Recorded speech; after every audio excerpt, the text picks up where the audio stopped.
The night was thick with the stale breath of a house that had long ceased to listen. You sit there, arms crossed, scoffing at the old woman's tale, as if a whispered warning could ever reach the hollow of your own certainty. She had spoken of the mirror in the attic, a slab of tarnished glass that never reflected the present, only the moments that should never have been. Your laughter rattles the dust-laden beams, a brittle sound that seems to echo back from walls that have forgotten the weight of human voices. The firelight flickers, throwing elongated shadows that crawl across the warped floorboards as if the house itself were stretching its limbs to touch you.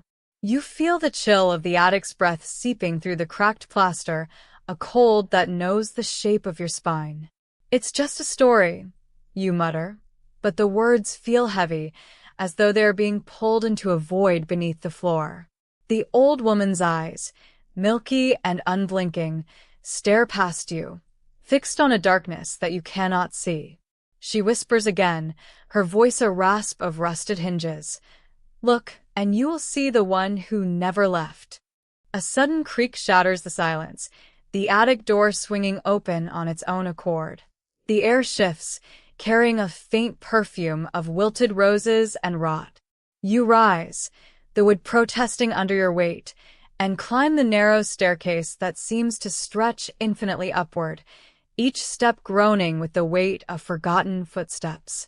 At the top, the attic yawns like a mouth, filled with cobwebs that glitter like the threads of a spider's nightmare. The mirror stands in the center, draped in a moth-eaten sheet that flutters despite the stillness. Your breath catches, and for a heartbeat you consider turning back, but the pull of curiosity is a black tide. You pull the sheet away. The glass is cold, colder than stone, and it does not reflect the dim bulb overhead. Instead, it shows a room identical to this one, but empty, except for a single figure seated in a chair, facing away.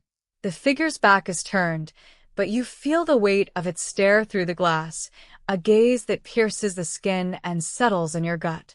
Your heart hammers, and the attic seems to close in, the walls breathing in rhythm with your pulse.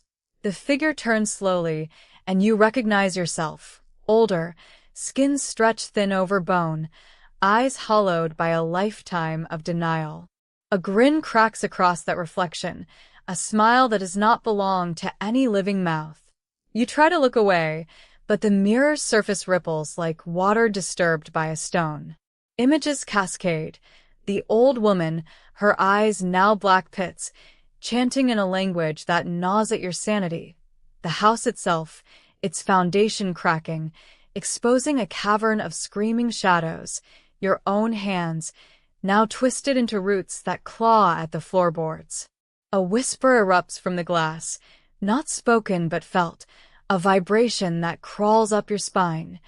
You cannot leave. You are the mirror now. The attic lights sputter, and the mirror shatters, each fragment spiraling outward, each shard a doorway to a different terror. One piece lands on your palm, its surface burning cold, and you feel an ancient ache settle in your chest. The old woman's voice, now a chorus of disembodied sighs, fills the room. The house never listened, and now it will listen to you. You stumble back, the stairs collapsing into a void of endless night. The house exhales, its stale breath now infused with your fear. As darkness engulfs you, you realize the mirror was never a portal, it was a promise. And the promise is that the house will keep you forever, a silent witness to its own endless, hollow certainty.